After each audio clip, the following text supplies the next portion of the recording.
हम सब लोग आंखें बंद करें। आंखें बंद करते हुए एक छोटा सा प्रार्थना करेंगे और उसके बाद परमेश्वर के वचन को हम ध्यान करेंगे। सभी आंखें बंद कीजिए, प्रार्थना करेंगे। स्वर्ग विराजमान परमेश्वर, मैं इस पवित्र समय में तेरे सम्मुख आता हूँ प्रभु। पिता, जो भी बातें हम आज ध्यान करने वाले हैं उन सभी बातों को तेरे पवित्र आत्मा के द्वारा समझने के लिए मदद कीजिएगा। और यहाँ पर जिस आराधना में जितने भी लोग जुड़े हैं उन सभी के जीवन को और भी बहुत से आशीष कीजिएगा। उनके आत्मिक जीवित, उनके पारिवारिक जीवित में भी हमेशा तेरे महिमा करने के लिए आप इन्हें मदद कीजिए, सहायता कीजिए। परमेश्वर, मैं आपको स्तुति करता हूँ। जो भी इस आराधना में जुड़ने वाले हैं उन सभी को भी आप इस आराधना में लेकर आइएगा, ताकि वो लोग भी तेरे पवित्र वचन को ध्यान करके समझकर तेरी महिमा कर सके।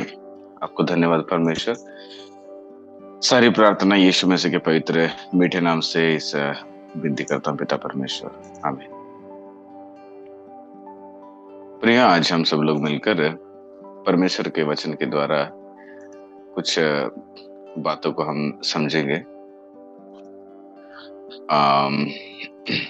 आज मैं आपके सामने आयुब का 18वां अध्याय को बताना चाहता हूँ।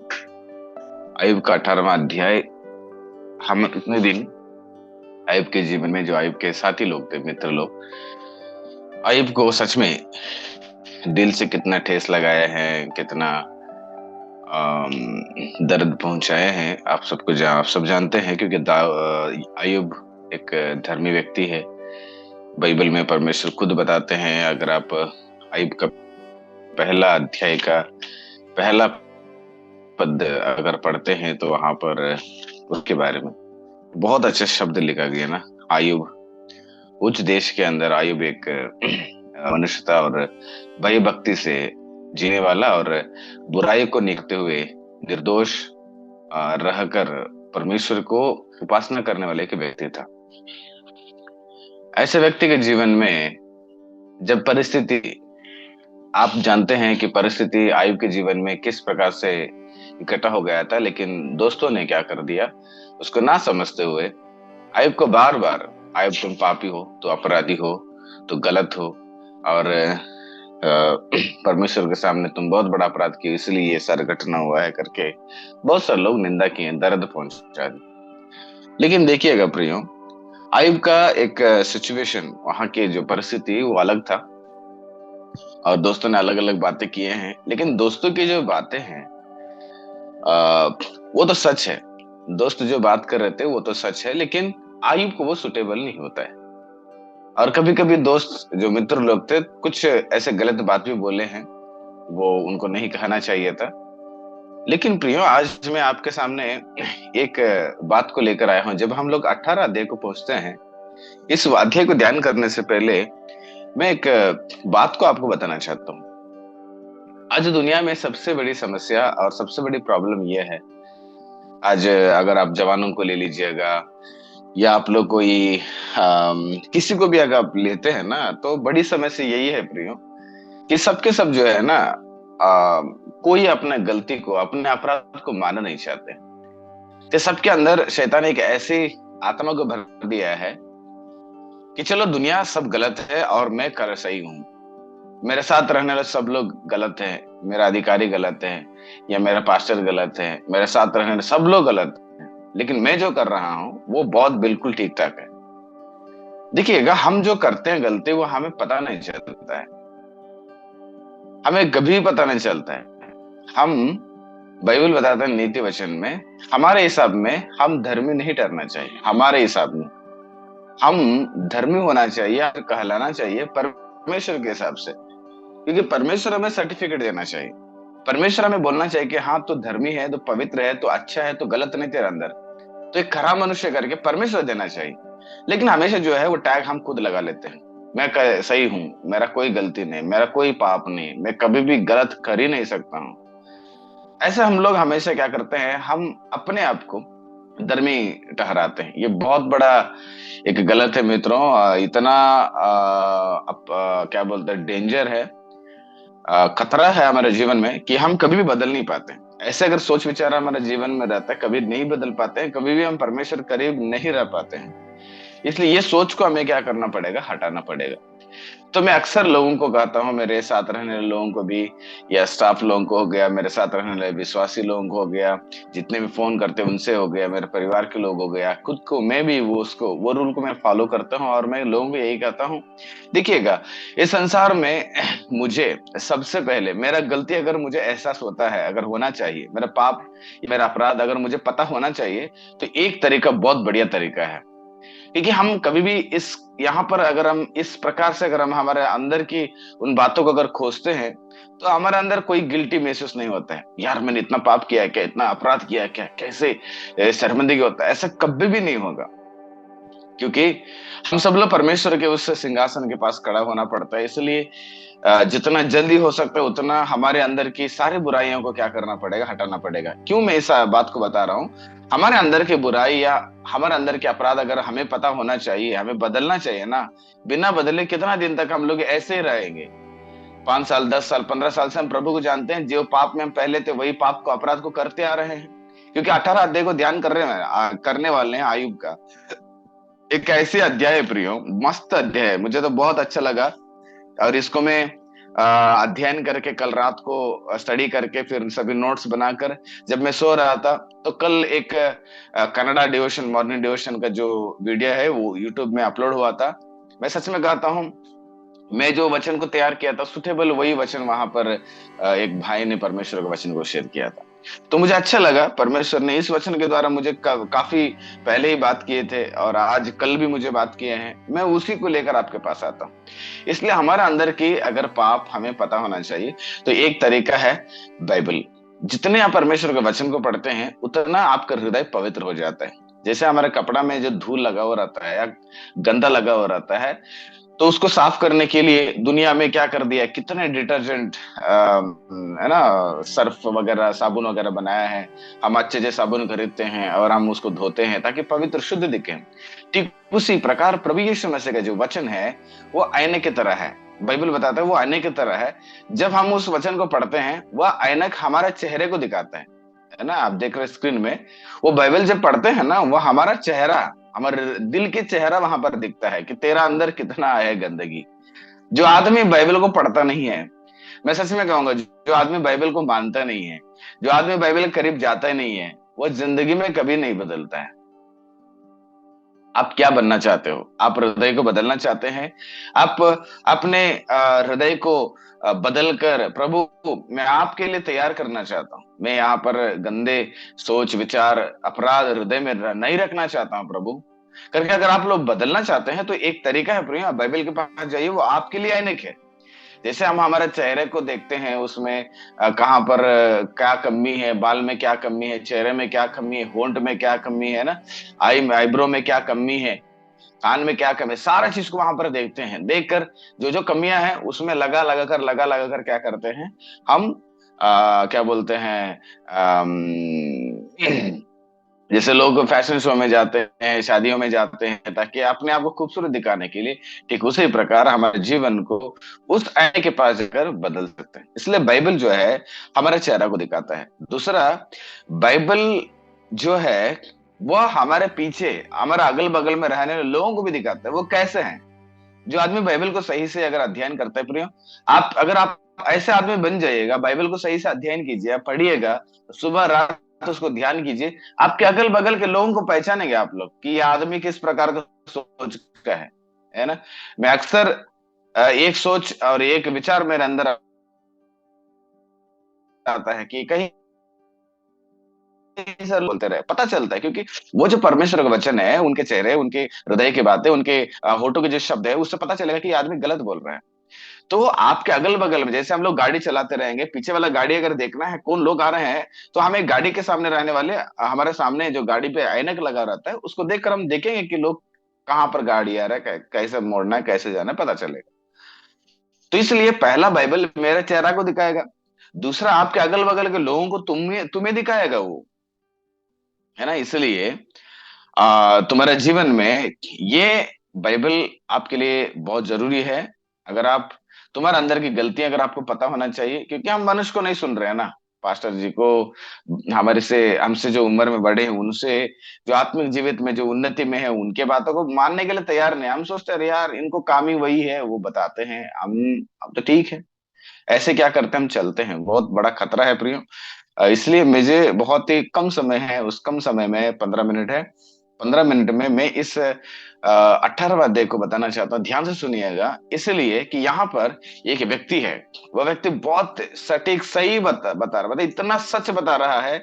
आप देखिएगा, मैं इस अध्याय को बताने से पहले, है ना, मैं इस आयुब का अध्याय 18 को आपको समझाने से पहले, मैं इससे पहले एक दूसरी अध्याय को समझाना चाहता हूं, क्योंकि यह वचन को देखिएगा और उसके बाद 18वां अध्याय को ध्यान कीजिएगा, आपको बिल्कुल मस्त लगेगा अध्याय।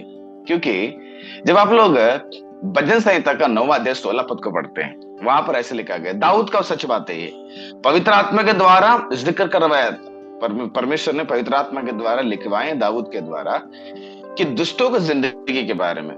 यहाँ क्योंकि 18वां अध्याय में अक्सर वो दुष्टों की जिंदगी कैसे है, दुष्ट लोग कैसे जीते हैं, उनके साथ क्या होता है, क्या बीतता है करके आयुब के ग्रंथ में शूही बिल्दद क्या करता है बताता है। बिल्दद के बाद भी सच है, लेकिन बिल्दद के बात को समझने से पहले हमें दाऊद के बात को समझें, ताकि दाऊद के बात को समझते हैं तो हम बिल्दद के बात को आसानी से समझ सकते हैं। देखिएगा यहाँ पर दाऊद क्या बताता है, 9 अध्याय का 16 पद में, आप निकालने की जरूरत नहीं, मैं इसलिए यहाँ पर स्क्रीनशॉट लगाया हूं, बनाया हूं।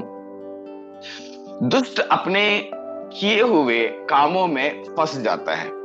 यहाँ दुष्टों की जिंदगी, दुष्ट जो है वो कई सारे काम को करता है, और काम जितने भी काम करता है वो, है ना, चाहे वो बुरा गलती जितना भी लंदफंद चीजें हैं, मैं वो सारे चीजें बताने का समय नहीं, जितने भी काम करता है ना, वो सारे काम में खुद फंस जाता है। फंसने का मतलब क्या होता है, जब एक जाल बिछाते हैं, मान के चलना मछुआरा अगर जाल बिछाता है मछली पकड़ने के लिए, मछली अगर फंस जाता है तो मछुआरा की जिंदगी का, सॉरी, मछली की जिंदगी वहीं पर खत्म हो गया। अभी वो पकड़ेगा, मार्केट लेके जाएगा, बेचेगा, और लेने वाले उसको लेके जाए, काटेंगे, खाएंगे, उसकी जिंदगी खत्म, उसका नाम और निशाना खत्म हो जाएगा। ठीक, फंसने का मतलब वही होता है ना, चाहे आप पक्षी को ले लो, जानो कोई भी चीज लो। ठीक उसी प्रकार दुष्ट जो है एक दिन ऐसे फंस जाएगा, और उस फंदे से वो बाहर आना बहुत मुश्किल रहेगा। ये दुष्टों की जिंदगी के बारे में है ना, दुष्ट क्या दुष्ट को कैसे पहचाने। मैं एक दुष्ट आदमी हूं, या आप एक पापी या दुष्ट आदमी है, क्योंकि हम तो किसी दूसरे के बात को नहीं समझ रहे हैं, हम परमेश्वर के वचन को समझें, परमेश्वर के पास आए हैं, क्योंकि परमेश्वर से बड़ा इस दुनिया में कोई नहीं।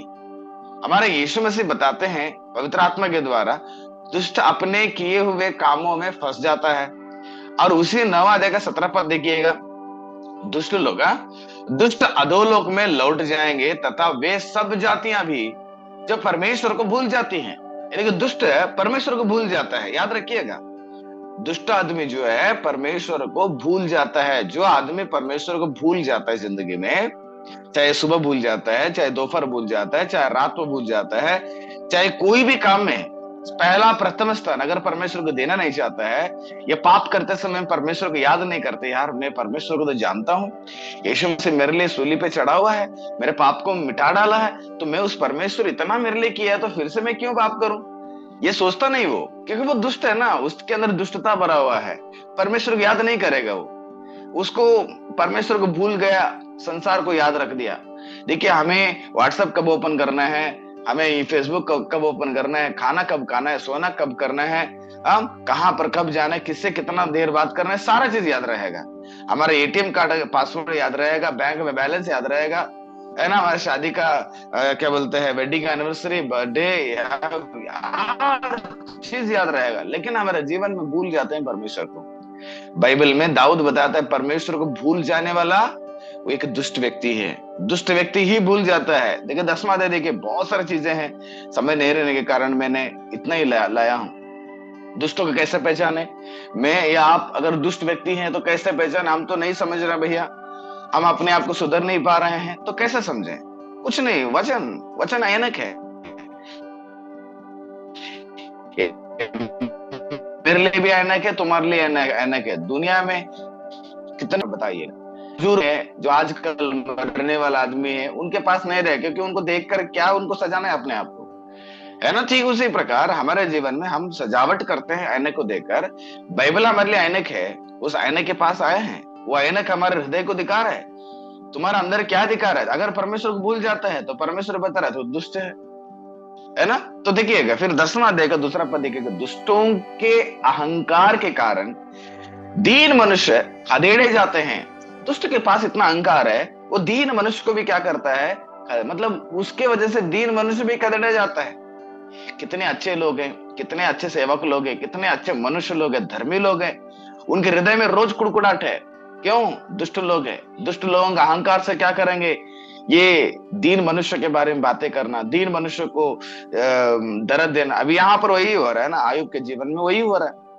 वो दुष्ट नहीं था प्रिय, वो अच्छा आदमी था, है ना। वो अच्छा आदमी था, वो कोई पाप नहीं किया था। हाँ, धीरे धीरे बात करते करते बातों में उनका अंदर, उसके अंदर थोड़ा सा घमंड आ गया बिना, और कोई प्रकार का पाप आयुब के जीवन में नहीं था। देखो ये लोग आए और आयुब को खदेड़ने शुरू कर दी। इसलिए बाइबल बताता है दुष्ट आदमी के अंदर इतना अहंकार है, उस अहंकार के कारण दीन मनुष्य क्या हो जाता है, खदेड़े जाता है। दीन मनुष्य मतलब अच्छे आदमी, धर्मी आदमी, जो पवित्र आदमी, जो परमेश्वर की इच्छा पर चलते रहता है, जो परमेश्वर के अनुसार अपने जीवन को बिताता है, वो एक दीन आदमी होता है, नम्र आदमी होता है। वो आदमी कितना दर्द होता है, सच में बहुत टेंशन, बहुत अफसोस लगता है, कभी कभी चिंता में लग जाता है, कभी कभी रोते हैं दीन लोग। क्यों? दुष्ट लोग उनके अगल बगल में रहते हैं। इसलिए अगर दुष्टों की अहंकार, हमारे अहंकार के द्वारा अगर धर्मी आदमी अगर दर्द महसूस कर रहे हैं, तो याद रखना कि मैं एक दुष्ट आदमी हूं। तीसरा पद देखिएगा, 10वां देगा, दुष्ट अपनी अभिलाषा पर घमंड करता है। दुष्ट आदमी जो है उसके अंदर कई सारे अभिलाषा रहते हैं, उस पर ज्यादा घमंड करता है। एक उदाहरण बताना चाहता हूँ। दुष्ट आदमी के अंदर अगर मान के चलने एक पबजी खेलने का एक नॉलेज है, वो एक अभिलाषा में बदल गया, आशा अभिलाषा में दिन रात भर उसी में, या कोई मूवी या कोई भी एक आदत बन गया, वो अभिलाषा में बदल गया मान के चलना। ये अभिलाषा पर घमंड करता है कि मेरे जैसे कोई नहीं खेल सकता है, मेरे जैसे कोई, मुझे कोई जीत नहीं सकता है ना। इसका मन इसी में है, इसका मन इतना इतना फंस गया है कि बहुत घमंडी होकर अपने जीवन में परमेश्वर से क्या करता है, वो त्याग देता है ना? अब देखिएगा तीसरा पद, चौथा पद देखिएगा, दुष्ट अपने अभिमान के कारण कहता है कि वह लेकर नहीं लेगा। नहीं, परमेश्वर यार, परमेश्वर कहां पर है, वो कभी न्याय नहीं करेगा। अगर ये प्रकार का सोच हमारा अंदर है तो दुष्ट आदमी है। क्यों? ये सारा चीज मार्ग पर क्या बोलता है, चढ़ता है, कुछ है वो मुझे समझ नहीं आ रहा है, हिंदी में है ना थोड़ा सा दिक्कत होता है एक एक वर्ड। तो फिर 6वां पद देखिएगा, वह अपने मन में कहता है मैं कभी टलने का नहीं। दुष्ट आदमी सोच, मैं बहुत स्थिर हूँ, मैं बहुत ठीक ठाक हूँ, मैं कभी नहीं गिरता। ऐसे बहुत सारी चीजें यहाँ पर लिखा मैंने, है ना, लगभग 15 पॉइंट मैंने यहाँ पर लिखा हूँ। दुष्ट आदमी का सोच कैसा रहता है? अगर इस प्रकार का सोच मेरे अंदर भी रहता है तो मैं भी और आप भी एक दुष्ट आदमी है। लेकिन परमेश्वर बताता है यिर्मयाह में, दुष्ट अपने दुष्टता में नहीं मरना चाहिए, बल्कि वो मन फिराकर परमेश्वर पे आकर अपनी जिंदगी को बिताना चाहिए। क्योंकि परमेश्वर चाहते हैं प्रिय हम बदलें, हम जिंदगी भर ऐसे नहीं रहना चाहिए। देखिए दाऊद ने बताया दुष्ट लोग ऐसे रहते हैं, दुष्ट लोग ऐसे रहते हैं, दुष्ट लोग ऐसे रहते हैं।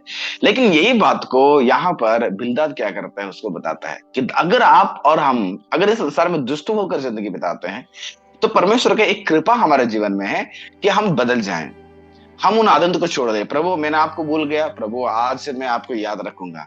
प्रभु मेरे अंदर घमंड है, मेरे वजह से धर्मी लोग बहुत दर्द, धर्मी लोग बहुत अफसोस हो रहे, धर्मी लोग खदेड़े जा रहे हैं। कि प्रभु जैसे यूसुफ के बगल में भाई लोग दुष्ट लोग थे, धर्मी यूसुफ कितना खदेड़ा गया, कितना दर्द उसको महसूस हुआ था। देखिए हृदय में महसूस, शरीर में महसूस, कितना दर्द महसूस किया होगा उसने। ऐसे हमारे जीवन के द्वारा भी अगर बगल में रहने वाले, अगर हमारे अधिकारी लोग हो गए, हमारे पासवान लोग हो गए, या हमारे घर के अंदर माँ बाप हो गए, अगर वो दर्द महसूस कर रहे हैं, तो हम समझना चाहिए मेरे घमंड की वजह से ये लोग दर्द महसूस कर रहे हैं, तब तो मैं दुष्ट हूं, है ना। ये परमेश्वर अगर आप पहचानेंगे तो आप बदलने के लिए कोशिश करेंगे। अगर आप नहीं पहचानेंगे, ये सारी आदतें आपके जीवन में जिंदगी भर रहेगा और आप परमेश्वर से दूर रहेंगे। तो इसलिए प्रियो, ये चीज दाऊद ने बताया कि आप अगर ऐसे सोचते हैं तो ऐसे दुष्ट है। लेकिन यही बात को सूही बिल्दाद ने बताया कि उस दुष्ट आदमी को किस प्रकार का जिंदगी बीतेगा, उसका जीवन क्या होगा, ऐसा रहेगा तो क्या होगा, जजमेंट को क्या कर दिया इसने यहां पर बताया है। इसलिए बिल्दाद का जो बात है वो सच है, लेकिन आयुब को वो सच नहीं होता था। बिल्दा सही बोल दिया, लेकिन आयुब को सच नहीं, क्योंकि आयुब तो अच्छे था ना, धर्मी था, न्यायी था, भयभक्ति से जीने वाला था।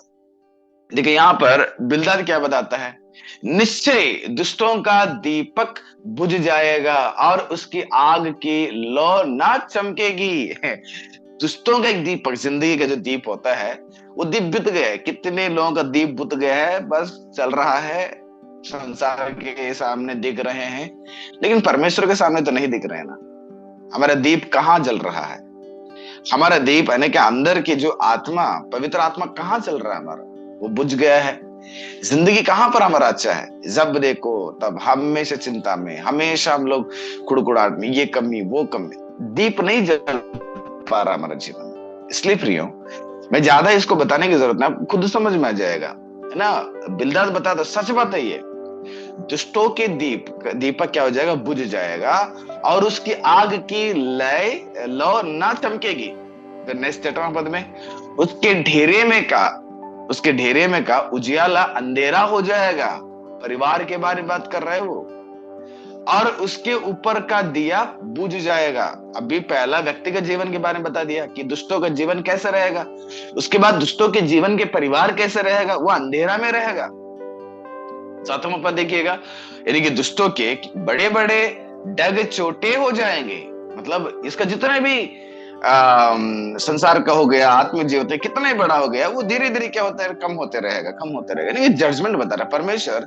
देखिए, दो प्रकार का परमेश्वर सोच विचार रखते हैं।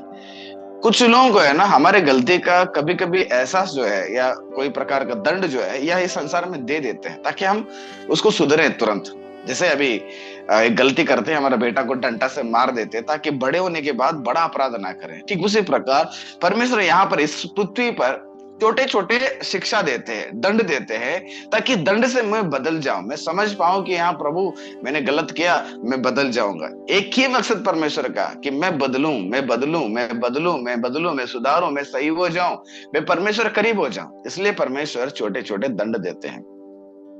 ये सब छोटे छोटे दंड है, मान लीजिएगा, जो बिल्दाद ने बता रहा है आयुब के सामने। आयुब के लिए सेट नहीं होता, ये मेरे और आपके लिए जरूर सेट हो जाएगा। अगर मैं दाऊद जैसे बताया उन सारे लिस्ट के अनुसार मैं परमेश्वर को भूल गया, मैं घमंडी हूं, मैं अगर परमेश्वर खोजना नहीं चाहता हूं, है ना, मैं बैठकर बोलूंगा कि परमेश्वर न्याय नहीं करेंगे, क्या कर लेंगे परमेश्वर, ये लोग, मतलब ये प्रकार का सोच अगर हमारे जीवन में अगर रहता है, तो दाऊद बता रहे कि आप पापी हो। लेकिन बिल्दाद बता रहा है कि अगर ऐसे प्रकार का पाप, अगर दुष्ट आप है, तो आपके जीवन में क्या बीतने वाला है। 8वां पद देखिएगा, वह अपने ही पांव जाल में फंसाएगा। जैसे सेम दाऊद ने बताया था, है ना, वह फंदे पर चलता है। हम सभी एक जाल में, शैतान के जाल में फंसे हुए हैं और उसके फंदे में क्या कर रहे हैं, जी रहे हैं, दुष्ट आदमी के लिए। और दुष्ट आदमी क्या होगा, उसकी एड़ी फंदे में फंस जाएगी और वह जल में पकड़ा जाएगा। ये सभी दुष्टों के लिए क्या होने वाला है, एक जजमेंट के प्रकार यहाँ पर दिया गया है। देखिए लास्ट में मुझे अच्छा लगा ये जो 13वां पद, यहाँ पर जो 13वां पद है, ये बहुत अच्छा लगा प्रियो। आज हमारे हाथ में टेक्नोलॉजी युग में हम लोग हैं, आज हमारे पास लैपटॉप है, कंप्यूटर है, मोबाइल फोन है, लेकिन ये आयुब, एक साइंटिस्ट आयुब ने जो है वो कितने वर्षों से पहले ही इन सारे टेक्नोलॉजी के बारे में बता दिया था। देखिए ये एक 13वां पद में, यानी कि दुष्टों के बारे में, ये भी दुष्टों के ही एक दंड है, यानी कि दुष्टों का जीवन कैसा रहेगा बोल के। दुष्ट जो यहाँ पर जो मैं वह डाला हूं, एक्चुअली वो दुष्ट के बारे में लिखा गया, ठीक है ना। वह आप वहां पर वह के जगह में दुष्ट डाल के पढ़िएगा, समझ में आता है। दुष्ट उसके अंग को खा जाएगा, हाँ, वरन काल का पहलौटा उसके अंगों को काट डालेगा। ये एक मोबाइल के बारे में बहुत सट हो जाता है, क्योंकि आज हमारे सारे अंगों को, आंख को, मुंह को, कान को, उंगलियों को, है ना, हमारे सारा ब्रेन को, पूरा बॉडी को। आज ये सारे अंगों को खाने वाला कौन है बताइए तो? ये सारे अंगों को आज बैठकर खाने वाला मोबाइल फोन ही तो है ना। अब देखिएगा दिन रात कितने लोग बैठ गए हैं, कितने लोग बैठ जाते हैं आजकल। पहले एक समस्या था कि कीपैड फोन में एक ही गेम खेलती थी, उसके बाद एंड्रॉइड आ गया, और उसके बाद एक जो जो लंद बंद गेम है वो पबजी और फायरफॉक्स, कुछ कुछ न्यूज़पेपर में पढ़ते हैं वो सब याद है, और दुनिया भर के गेम संसार में उसमें बैठते थे। आज भी वो इंडियन वर्जन, पाकिस्तान वर्जन, जो जो वर्जन है पता नहीं, उसमें आ गया, उसमें बैठे रहेंगे और ऑनलाइन बेटिंग हो जाएगा, और उसके बाद वो बोर हो जाएगा तो फिर क्या करेंगे? शॉर्ट्स, आजकल शॉर्ट्स वीडियोस, एक शॉर्ट्स खत्म होते दूसरा शॉर्ट्स, तीसरा शॉर्ट्स, 14 एक शॉर्ट्स ज्यादा से ज्यादा 10 सेकंड या 60 सेकंड या 30 सेकंड्स का रहेगा।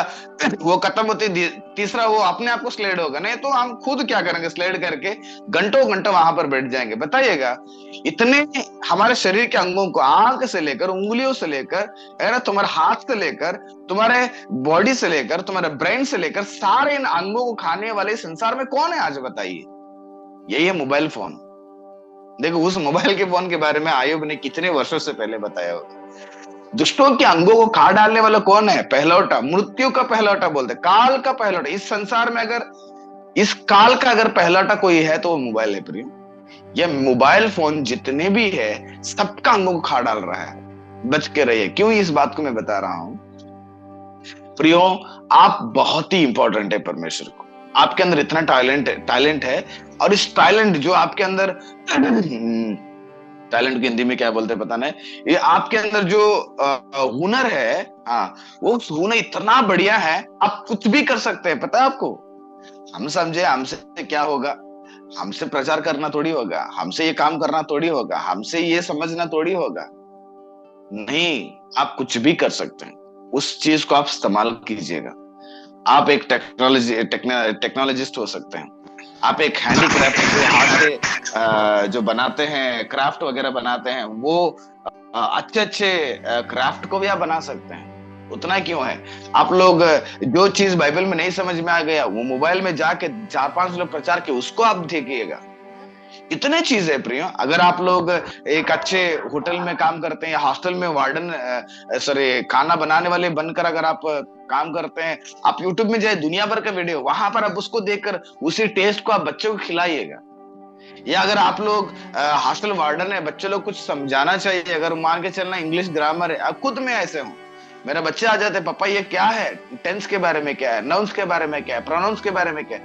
मैं तो उतना नहीं पढ़ाई किया था, इसलिए मैं आज वो सारा चीज को यूट्यूब में देखता हूँ। मैं समझता हूँ, बेटा मुझे 1 घंटा टाइम दे दो, वो दूसरा चीज पढ़ते रहेगा, मैं 1 घंटा में बैठकर उस सारे, पहले मैं उसको सीख लेता हूँ, नाउन्स क्या होता है, प्रोनाउंस क्या होता है, ये जितने भी चीजें हैं ना, एक्सिलरी वर्ब, जितने भी चीजें हैं, ये सारे चीज को मैं पहले पढ़, उसका जो वो पूछता है उसको मैं पहले देखता हूँ, उसके बाद मैं बेटा को समझाता हूँ। मेरे बेटा को कोचिंग नहीं भेजता हूँ मैंने, वो यहीं पे पढ़ लेते, घर पे मैंने ही खुद पढ़ा देता हूँ।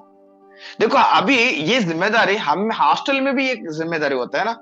हॉस्टल में वार्डन है, बैचलर है, कितने लोग हम वार्डन रहते हैं, बैचलर, परिवार नहीं है, है ना, ज्यादा समय हमारा हॉस्टल में बिताते हैं। अगर कुछ समझ में नहीं आता है, वहां पर हम देखे प्रिय, वहां मोबाइल है ना, मोबाइल है, आप लैपटॉप टीवी ऑन करके कोई कोचिंग सेंटर में जाके सीखने की जरूरत नहीं। आज सारा कोचिंग सेंटर अंदर ही है। आप साइंस पढ़ना चाहते हैं वहीं पर है, इंग्लिश पढ़ना चाहते हैं वहीं पर है, हिंदी पढ़ना चाहते हैं वहीं पर है। आपके अंदर है वो टैलेंट, लेकिन हम उसको दबा रहे हैं, उसको बर्बाद कर रहे हैं। कारण हम जो चीज देखना चाहिए, जो चीज सीखना चाहिए, वो नहीं कर रहे हैं। हम उसको गलत तरीका इस्तेमाल कर रहे हैं। मूवी, ये एंटरटेनमेंट, सीरियल, हम उसको देख के बर्बाद कर रहे हैं। आप मैं सच से बताता हूँ प्रियो, यहाँ पर आज आज के दुनिया में मनुष्य जो है ना, अपने आप को खुद दफना रहा है, अपने आप को खुद दफना रहा है। उसको इस्तेमाल कीजिए, जो आपके हाथ में, जो आपके अंगों को खा डाल रहा है, उसको इस्तेमाल कीजिएगा, उसमें आप सीखिए। आप अच्छे से इंग्लिश सीखकर बच्चों को, छोटा छोटा, ज्यादा तो नहीं है, थोड़ा थोड़ा सीखकर बच्चों को समझाइए, जो आपके पास रहते हैं, जो आपके घर पे रहते हैं, है ना। आप सीखिए, या आपको बगल में बैठा लीजिएगा, उनको आप पढ़ाइएगा, उनको उधर ऑन करके, बेटा समझ रहा है, आ रहा है, 2-3 बार उसको ऑन कीजिएगा। वो तुम्हारे अंगों को खा डालने वाला, वो एक दिन क्या करेगा, तुम्हारे बच्चों को तो टैलेंट देगा। अब सीखिए इस चीज को, कैसे पेपर से कैसे क्राफ्ट बनाते हैं, इसको हम हॉस्टल में बच्चे को सिखा सकते हैं, हमारे घर पे बच्चों को सिखा सकते हैं। है ना। आज मतलब हर चीज A to Z वहां पर सीख सकते हैं। ये जो चीज है, ये अंगों खाड़े वाला, तुम्हारे अंगों को खा डालने वाला, इसको बचाना है तो उसको अच्छे काम के लिए इस्तेमाल कीजिएगा। नहीं तो तुम्हारा जिंदगी बहुत, दुष्ट आदमी वो गलत के लिए इस्तेमाल करे, क्योंकि वो अपना सारा शरीर के अंगों को क्या करेगा, वो खा डालना है, आराम से क्या कर रहेगा, वो चुपचाप रहेगा, है ना। अभी मान के चलिएगा, खुद के घर है, खुद के घर अगर कहीं दिमक लगा हुआ है तो हम क्या करेंगे। एक इंसान का सोच, अगर ये मेरा घर है, ये मेरा घर साफ सुथरा रहना है, ये सोच विचार रखता है, तो कहीं दिमक दिमक लगेगा तो उसको साफ करेंगे। उसको, क्योंकि ये हमारे कैंपस में होता है, इसलिए हम लोग इसको एग्जाम्पल बता रहा हूँ, क्योंकि ये अनुभव मेरे जीवन में हुआ है। हम क्या करेंगे उसको, तुरंत क्या करेंगे उसको, जहां पर दिमक लगता है लकड़ी में, दीवार में, उसको तुरंत तोड़ते हैं और उसमें पैक करते हैं या केरोसिन लगाकर, क्योंकि वो बचना चाहिए ना। हम उसको सुरक्षा करते हैं। ये मैंने मेरे भाई लोगों को बताया, यहाँ पर वो लोग भी ऐसे करते हैं, ऑफिस में जाते हैं, डेली लगा रहता है, उसको गिराता है, फिर उसको केरोसिन डालने का हो गया, कुछ मेडिसिन डालने का, ये सब करते रहेंगे, क्योंकि हम, ये हमारा प्रॉपर्टी है, ये हमारा जगह है, ये संस्था का है, ये नहीं है। ये हम है, हम रहते हैं, ये हमारा जगह है। आप अगर किराए में रहते हैं, जब तक आप रहते हैं वो आपका घर होता है ना, उसको सुरक्षा करते हैं। ठीक उसी प्रकार ये जो शरीर है, ये परमेश्वर घर है, लेकिन ये मेरा अधिकार है इसको बचा के रखना। ये शरीर के अंगों को खा रहा है मोबाइल, उसको क्या कर दीजिए आप लोग, इसको बचाने की कोशिश कीजिएगा। ऐसे दुष्ट लोग, टेंशन नहीं है, चलो मर जाने दो, दिमाग मरने दो, और क्या, हमारा शरीर भी एक दिन नरक में मरने दो, कोई फर्क नहीं पड़ता करके लोग जीवन बिताते हैं। ऐसे लोगों के लिए कोई फर्क नहीं पड़ता कितना बड़ा प्रचार कीजिए, कितना बढ़िया वचन दे दीजिएगा। लेकिन हम सब लोग सुबह सुबह अगर परमेश्वर के पास आए हैं, तो दुष्टों के बारे में समझ लिए कि दाऊद बता दिया ऐसे करेगा तो ऐसे काम, लेकिन बिलदद बता दिया कि ये पाप, ये दुष्ट अगर व्यक्ति हो जाते हैं तो आपके जीवन में ये सारा चीज होता है। तो इसलिए ये सारा नोट्स आप लिख लीजिएगा वचन को, और बाद में आप लोग जब भी फ्री रहते हैं, इन वचनों को एक बार आप लोग खुद मनन कीजिएगा। ये दोनों अध्याय को अगल बगल में रखकर, पहले दाऊद का इस भजन संहिता 9 और 10वां अध्याय को पढ़िए, उसके बाद बिलदद का ये अय्यूब का 18वां अध्याय पढ़िएगा। बहुत अच्छे समझ में आ जाएगा, ताकि अपने, हम हमारे हृदय को अच्छे से हम बदल सकते हैं, सुधार सकते हैं। तो मैं आशा करता हूं प्रभु यीशु मसीह के वचन से आपको ये चीज समझ में आया होगा। आंखें बंद करें, प्रार्थना करेंगे। स्वर्गीय विराजमान परमेश्वर में धन्यवाद करता हूँ प्रभु इस पवित्र समय के लिए, इस आराधना में जितने भी लोग जुड़े हैं उन सबको आप आशीष करें। आज हम दुष्टों के बारे में समझने के लिए कृपा की, इसलिए धन्यवाद प्रभु। दाऊद की बातों को, बिलदद की बातों को समझकर हम आगे बढ़ने के लिए सहायता करें। सारी प्रार्थना यीशु मसीह के पवित्र नाम से विनती करते हैं पिता, आमीन। प्रभु यीशु मसीह आप सबको आशीष करे। फिर हम लोग कल मिलेंगे। जय मसीह।